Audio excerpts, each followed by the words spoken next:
والعاقبة للمتقين والصلاة والسلام على سيد الأنبياء والمرسلين وعلى آله وأصحابه الطيبين الطاهرين لا سيما على الخلفاء الراشدين المهديين ولعنة الله على أعدائهم من الرافضين الكافرين المرتدين إلى يوم الدين. أما بعد، أعوذ بالله من الشيطان الرجيم. بسم الله الرحمن الرحيم. قال الله تبارك وتعالى في كلامه المجيد والفرقان الحميد: وإن كنتم في ريب مما نزلنا على عبدنا فأتوا بسورة من مثله وادعوا شهداءكم من دون الله إن كنتم صادقين.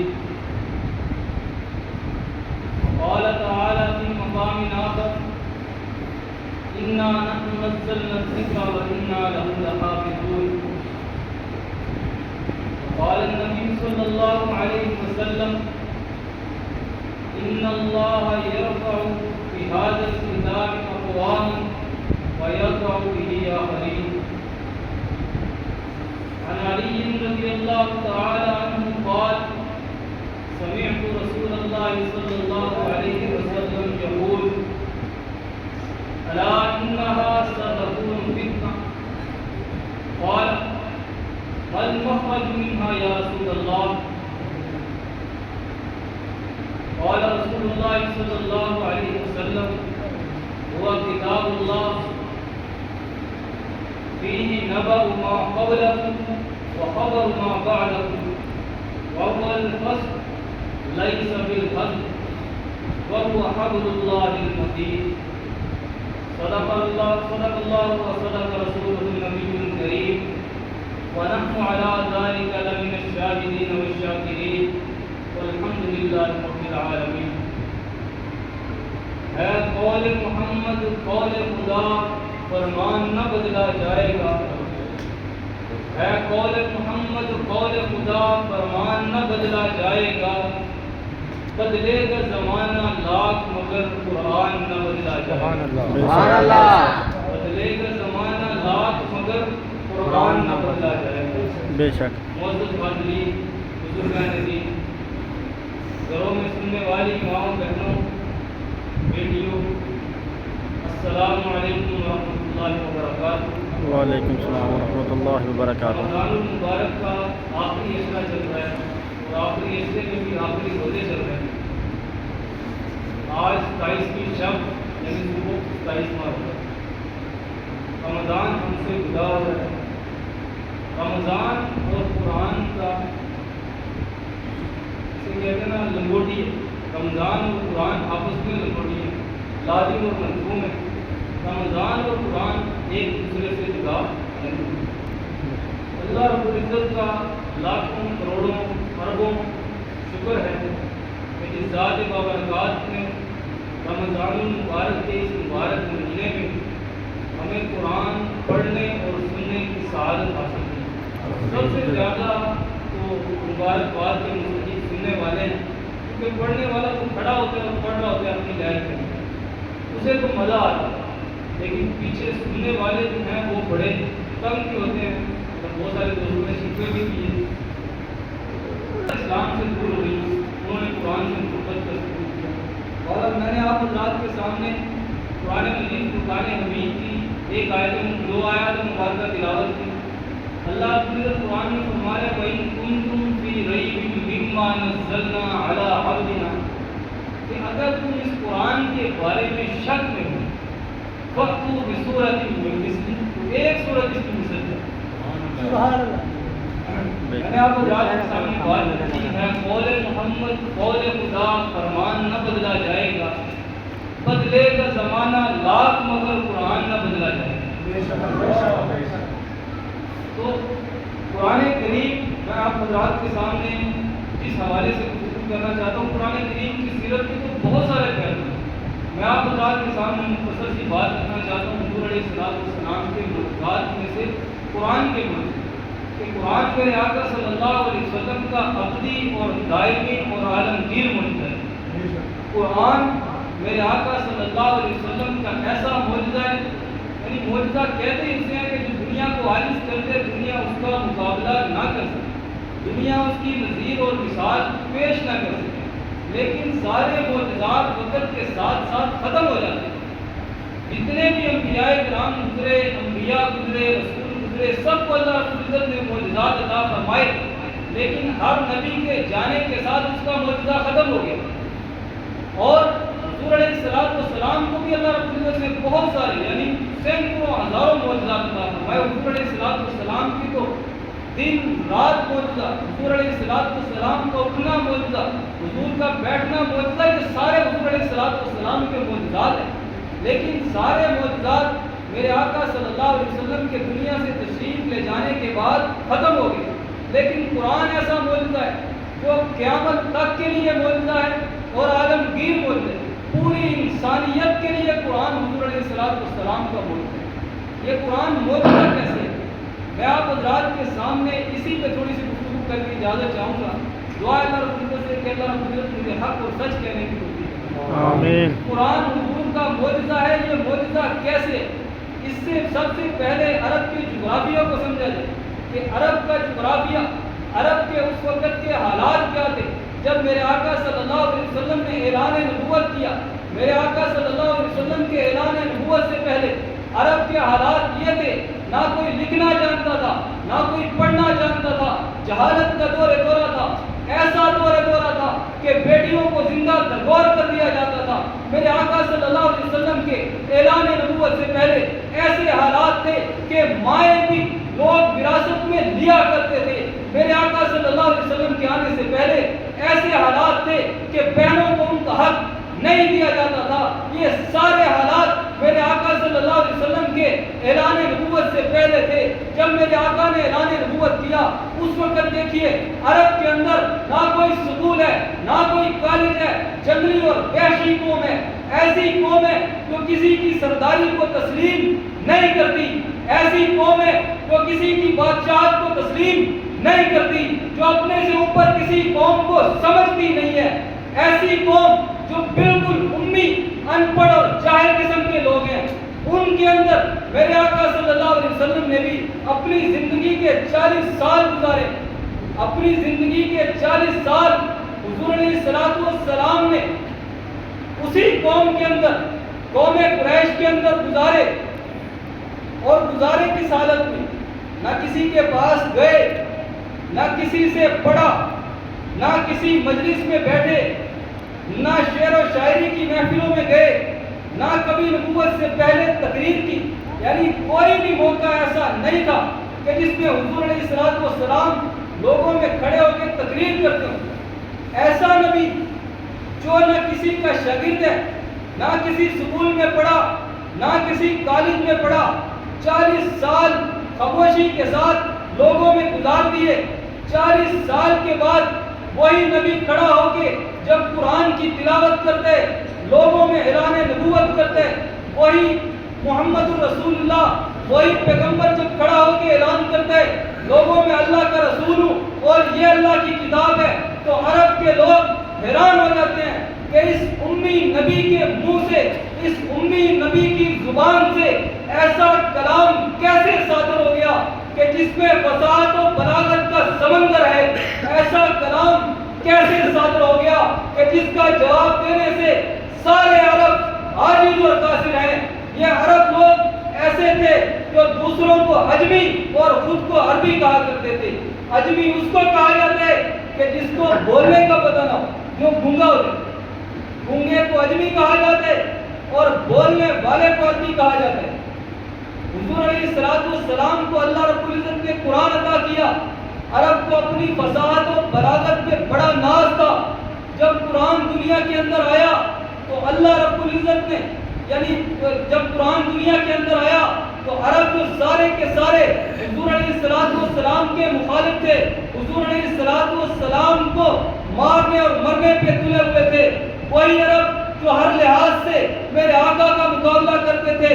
اب دیکھو اسی قرآن نے چیلنج دیا جب یہ کفار مکہ کہا کرتے تھے کہ میرے آقا صلی اللہ علیہ وسلم کے بارے میں کہتے تھے کہ محمد الرسول اللہ نے بیٹھ کے رات کی تاریکی میں بیٹھ کے اس قرآن کو بنا لیا، یہ لوگوں سے سیکھ کے آتا ہے، ہمیں آگے کہتا ہے یہ اللہ کی کتاب ہے، یہ اللہ کی کتاب نہیں ہے۔ جب انہوں نے یہ بات کہی کہ یہ اللہ کی کتاب نہیں ہے تو اللہ نے قرآن میں یہ چیلنج دے دیا، وَإِن كُنتُمْ فِي رَيْبٍ مِّمَّا نَزَّلْنَا عَلَىٰ عَبْدِنَا، اگر تم اس قرآن کے بارے میں شک میں ہو فَأْتُوا بِسُورَةٍ مِّن مِّثْلِهِ، پہلے قرآن نے چیلنج دیا کہ اس قرآن کی مثل ایک کتاب لے آؤ۔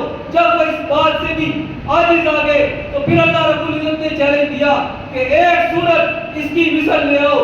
جب وہ اس بات سے بھی عاجز آ گئے تو اللہ رب العزت نے چیلنج دیا فَلْيَأْتُوا بِحَدِيثٍ مِّثْلِهِ، اس قرآن کی مثل ایک بات لے کے آ جاؤ۔ ایک بات لانے سے بھی عرب کے لوگ اس قرآن کے مقابلے میں ایک بات لانے سے بھی عاجز اور قاصر ہیں۔ سبحان اللہ، کا معجزہ اور ایسا معجزہ ہے جو قیامت تک رہے گا اور قیامت تک آنے والی انسانیت کو یہ چیلنج دیتا رہے گا کہ اگر تم اس قرآن کے بارے میں شک کرتے ہو تو فَأْتُوا بِسُورَةٍ مِّن مِّثْلِهِ، ایک سورت اس قرآن کی مثل لے آؤ۔ قرآن کی سورت کسے کہا جاتا ہے؟ اِنَّا أَعْطَيْنَاكَ الْكَوْثَرَ، 3 آیتوں کی سورت ہے۔ اس کے مقابلے میں بھی عرب کے لوگ، عجم کے لوگ اس کے مقابلے میں بھی قرآن کی مثل لانے سے عاجز آ گئے۔ یہ قرآن ہے اور قرآن کے معجزہ ہونے کی دوسری وجہ کیا ہے؟ قرآن کے معجزہ ہونے کی دوسری وجہ یہ ہے کہ قرآن دلوں کے حالات بھی بتاتا ہے۔ دلوں کے حالات اللہ رب العزت کے سوا کوئی نہیں بتا سکتا۔ یہ قرآن بتلاتا ہے دلوں کے حالات۔ جب انہوں نے کہا، جب مدینہ کے لوگ یہ کہا کرتے تھے یقولون فی انفسہم لولا یعذبنا اللہ بما نقول، وہ اپنے دلوں میں یہ بات کہتے تھے کہ اگر یہ لولا یعذبنا اللہ بما نقول، کہ اللہ ہمیں ہماری باتوں پر عذاب کیوں نہیں دیتا، تو یہ قرآن نے بیان کر دیا اذ ہمت طائفتان منکم ان تفشلا، جب احد کے میدان میں صحابہ کرام کی ایک جماعت نے بھاگنے کا ارادہ کیا، صحابہ کرام کی ایک جماعت نے میدان جنگ کو چھوڑنے کا ارادہ کیا، تو یہ بات ابھی دلوں میں تھی۔ اللہ نے قرآن بتا کر، اللہ نے قرآن بنا کر یہ اتار دی۔ یہ قرآن دلوں کی باتوں کی بھی خبر دیتی ہے۔ یہ قرآن میرے آقا کا عادی اور دائمی معجزہ ہے۔ یہ قرآن معجزہ کیسے ہے؟ یہ قرآن معجزہ اس طرح ہے کہ پچھلی قوموں کی بھی آنے والے حالات کی خبر دیتا ہے۔ پچھلی قوموں میں جو حالات گزرے قرآن ان کی بھی خبر دیتا ہے، آنے والے حالات کی بھی خبر دیتا ہے۔ قرآن نے یہود کے بارے میں کہا، جب یہود یہ کہتے تھے کہ ہم اللہ کے محبوب ہیں تو قرآن نے کہا ان کو کہو اے محبوب ان کو کہہ دیجئے کہ اگر تم اللہ کے محبوب ہو تو پھر تم موت کی تمنا کرو۔ قرآن نے کہا وَلَن يَتَمَنَّوْهُ أَبَدًا بِمَا قَدَّمَتْ أَيْدِيهِمْ، یہ کبھی بھی مرنے کی تمنا نہیں کریں گے۔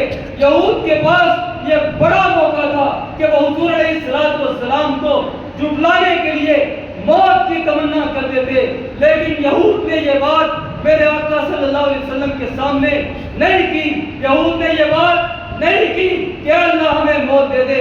ان کو پتا تھا کہ یہ قرآن اللہ کا کلام ہے، جو یہ کہہ رہا ہے سچ کہہ رہا ہے۔ اگر ہم نے موت کی تمنا کی تو اللہ رب العزت فوراً ہم پر موت کو مسلط کر دیں گے، اس لیے انہوں نے موت کی تمنا نہیں کی۔ قرآن آنے والے حالات کی بھی خبر دیتا ہے۔ یہی میرے آقا صلی اللہ علیہ وسلم نے فرمایا فیہ نبأ ما قبلکم وخبر ما بعدکم، یعنی تمہارے بعد آنے والے حالات کی بھی خبریں قرآن دیتا ہے۔ وَيَخْلُقُ مَا لَا تَعْلَمُونَ، قرآن سائنس کی خبریں دیتا ہے۔ آنے والے دور کے اندر جتنی بھی مشینری بنے گی، اللہ نے فرمایا وَيَخْلُقُ مَا لَا تَعْلَمُونَ، اللہ ایسی چیزیں بناتے ہیں جن کو تم نہیں جانتے۔ یہ قرآن میرے آقا کا حکم ہے، ایک لا ریب اور سچی کتاب، اور سچی کتاب ہے۔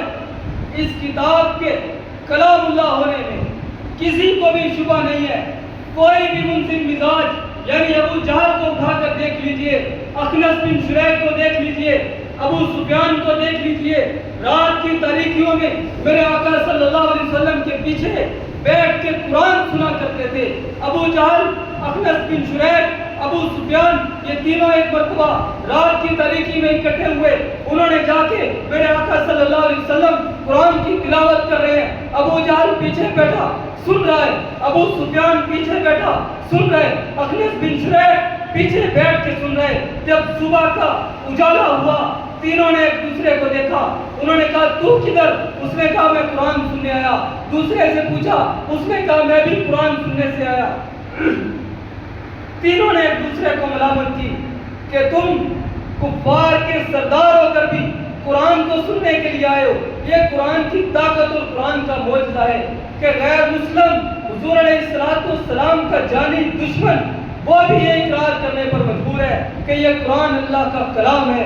عرب کے بڑے بڑے فصحاء، بڑے بڑے بلاغاء یہ اقرار کرنے پر مجبور ہیں کہ یہ قرآن اللہ کا کلام ہے۔ ابو جہل، اخنس بن شریح، ابو سفیان 3 راتیں مسلسل آپس میں وعدے کرتے رہے کہ آج کے بعد محمد کا قرآن نہیں سنیں گے، لیکن 3 راتیں وہ اکٹھے ہو کے قرآن سنتے رہے۔ اس کے بعد اخنس بن شریح نے اپنی لاٹھی اٹھائی، جا کے ابو سفیان کے پاس پہنچا۔ ابو سفیان کو پوچھا، اے ابو سفیان، تو مکہ کا سردار ہے، تو عرب کا فصیح و بلیغ انسان ہے، تو یہ بتا یہ جو قرآن رات کی تاریکی میں سننے کے لیے جاتا ہے اس کے بارے میں تیرا کیا خیال ہے؟ ابو سفیان کہنے لگا، دبے لفظوں میں اس نے اقرار کیا کہ یہ قرآن انسان کا کلام نہیں ہے، یہ اللہ رب العزت کا کلام ہے۔ دبے لفظوں میں اقرار کر لیا۔ اخنس بن شریح کہنے لگا میرا بھی خیال یہی ہے کہ یہ اللہ کا کلام ہے، انسان کا کلام نہیں ہے۔ اس کے بعد اخنس بن شریح ابو جہل کے پاس پہنچا۔ ابو جہل سے پوچھا، ابو جہل تو بتا، تو عرب کا سردار ہے، فصیح و بلیغ انسان ہے، تو نے شاعروں کے کلام بھی سنے، تو نے مجنوں کی باتیں بھی سنی، تو نے دیوانوں کی باتیں بھی سنی، تو نے پاگلوں کی باتیں بھی سنی، صحیح بتانا، آج حقیقت کو بیان کر دے، جو یہ کلام تو رات کی تاریکی میں سننے کے لیے جاتا ہے اس کے بارے میں کیا خیال ہے؟ وہ قرآن انسان کا کلام ہے یا اللہ کا کلام ہے؟ تو ابو جہل کہنے لگا صحیح بات یہ ہے کہ ہم نے اور بنو ہاشم نے ایک دوسرے کا مقابلہ کیا، ہر معاملے میں ایک دوسرے کا مقابلہ کیا، مہمان نوازی میں ایک دوسرے کا مقابلہ کیا، سخاوت میں ایک دوسرے کا مقابلہ کیا، ہم نے ہر چیز میں ایک دوسرے کا مقابلہ کیا، لیکن بنو ہاشم میں ایک آدمی کھڑا ہو کے کہتے میں اللہ کا نبی ہوں، تو ہم کیسے مان لیں؟ ہر چیز میں مقابلہ کر سکتے ہیں، اب نبوت میں مقابلہ کیسے کریں؟ مطلب یہ ہے کہ ابو جہل نے بھی قرآن کو اللہ کا کلام مان لیا، لیکن ضد اور اناد کی وجہ سے اللہ کا کلام کہنے سے انکار کر دیا۔ یہ قرآن اللہ کا کلام ہے، قرآن کے کلام اللہ ہونے میں کوئی شک نہیں۔ قرآن کی حفاظت کا ذمہ اللہ رب العزت نے قرآن میں لیا، اِنَّا نَحْنُ نَزَّلْنَا الذِّكْرَ وَإِنَّا لَهُ لَحَافِظُونَ۔ دنیا میں بڑے بڑے فصیح و بلیغ آئے، عربوں کو بھی چیلنج دیا، عجمیوں کو بھی چیلنج دیا، مستشرقین کو بھی چیلنج دیا، انگریزوں کو بھی چیلنج دیا، عیسائیت کو بھی چیلنج دیا، یہودیت کو بھی چیلنج دیا۔ قرآن کو جھٹلانے والے پوری دنیا کے انسانوں کو قرآن نے یہ چیلنج دیا کہ تم اس قرآن کے ایک لفظ کو بھی بدل نہیں سکتے، ایک حرف کو بھی بدل نہیں سکتے، زیر زبر کو بھی بدل نہیں سکتے۔ ہاں اس قرآن نے یہ چیلنج دیا، وَإِن كُنتُمْ فِي رَيْبٍ مِّمَّا نَزَّلْنَا عَلَىٰ عَبْدِنَا فَأْتُوا بِسُورَةٍ مِّن مِّثْلِهِ۔ اگر اس قرآن کے بارے میں تمہیں کوئی شک ہے، ایک سورت اس قرآن کی مثل لے آؤ۔ پوری دنیا میں آج اس اعلان کو 1450 سال ہو گئے، پوری دنیا کے اسلام کے دشمن، اسلام کے معاندین نے اکٹھا ہو کر بھی ہر چیز کا جواب دیا، گولی کا جواب دیا، گالی کا جواب دیا، ہر بات کا جواب دیا، لیکن قرآن کا جواب دینے سے پوری دنیا کفر قرآن کا جواب دینے سے عاجز آ گئی۔ یہ قرآن اللہ کا کلام ہے، یہ قرآن میرے آقا کا معجزہ ہے۔ بے شک بے شک کہ سچا ہونے میں کوئی شک و شبہ نہیں. قرآن پہلے دن بھی وہی تھا، آج بھی وہی ہے. حضرت عثمان غنی رضی اللہ تعالیٰ عنہ جس قرآن کو پڑھتے ہوئے شہید ہوئے، جو مصحف سامنے رکھا تھا، آج بھی وہ استنبول کے میوزیم کے اندر پڑا ہوا قرآن ہے. اس قرآن کو ملا کے دیکھ لو، اس قرآن کو ملا کے دیکھ لو، ایک لفظ، ایک شعر، ایک زبر کی بھی غلطی آپ کو نہیں ملے گی. یہ قرآن اللہ کا کلام ہے، یہ قرآن میرے آقا کا معجزہ ہے.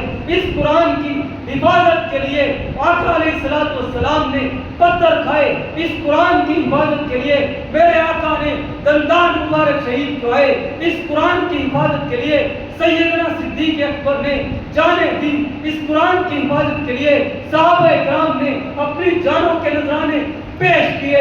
اس قرآن کی حفاظت کے لیے میرے آقا صلی اللہ علیہ وسلم کے صحابہ نے بیویوں کو بیوہ کروایا. اس قرآن کی حفاظت کے لیے بچوں کو یتیم کروایا. اس قرآن کی حفاظت کے لیے ماں بہنوں کو بے سہارا کیا. لیکن قرآن کی حضور کی عزت و عظمت پہ، قرآن کی حفاظت پہ آج نہیں آنے دیا.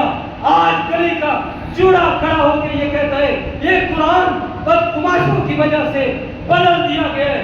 آج گلی میں چوڑا کھڑا ہو کے یہ اعلان کرتا ہے اس قرآن کو خلفائے راشدین نے بدل دیا ہے. حالانکہ اس قرآن کی حفاظت کا ذمہ اللہ نے لیا ہے. جس چیز کی حفاظت کا ذمہ میرا رب خود لے لے، کسی کی کیا مجال ہے کہ اس قرآن کے اس چیز کے بارے میں ایک زیر زبر کبھی رد و بدل کر دے. آج گلی کا کتا کھڑا ہو کے صحابہ کرام کے خلاف بھونکتا ہے، کہتا ہے یہ قرآن اللہ کا کلام نہیں ہے، یہ قرآن بدلا ہوا ہے، یہ قرآن ابو بکر نے بدل دیا، یہ قرآن فاروق اعظم نے بدل دیا، یہ قرآن عثمان ذوالنورین نے بدل دیا، یہ قرآن معاویہ کی سیاست نے بدل دیا. آج یہ لانتی کھڑا ہو کے کہتے ہیں حالانکہ قرآن اللہ کا کلام ہے. قرآن کے ایک زیر زبر کے اندر بھی کسی قسم کا رد و بدل نہیں ہوا.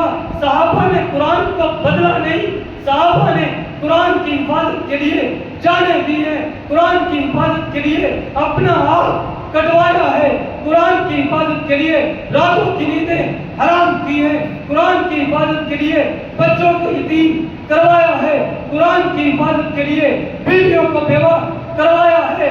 آج تک یعنی 1400 سال پہلے صحابہ کرام نے اپنے بچوں کو یتیم کروا کے قرآن کی حفاظت کی. 1400 سال سے آج تک علماء امت، محدثین امت، مفسرین امت، انہوں نے اپنے بچوں کو یتیم کروایا، اپنی بیویوں کو بیوہ کروایا. امام احمد ابن حنبل کی مثال سامنے ہے، امام احمد ابن حنبل کی مثال سامنے ہے، مولانا حق نواز جنگی شہید کی مثال سامنے ہے، اعظم طارق کی مثال سامنے ہے. اس قرآن کی حفاظت کے لیے، قرآن کی ناموس کے لیے، قرآن کی عزت و عظمت کے لیے انہوں نے اپنی جانوں کے نذرانے پیش کیے. ہتھکڑی آئی برداشت کی، بیڑی آئی برداشت کی، جو کچھ بھی راہ میں ظلم و ستم آئے برداشت کیا، لیکن قرآن پہ آج نہیں آنے دی. یہ قرآن کا معجزہ ہے. قرآن کی حفاظت کا ذمہ اللہ نے لیا ہے. یہ آج بھی یہ 1400 سال سے لے کر آج تک نہ بدلا ہے، نہ قیامت تک بدلے گا.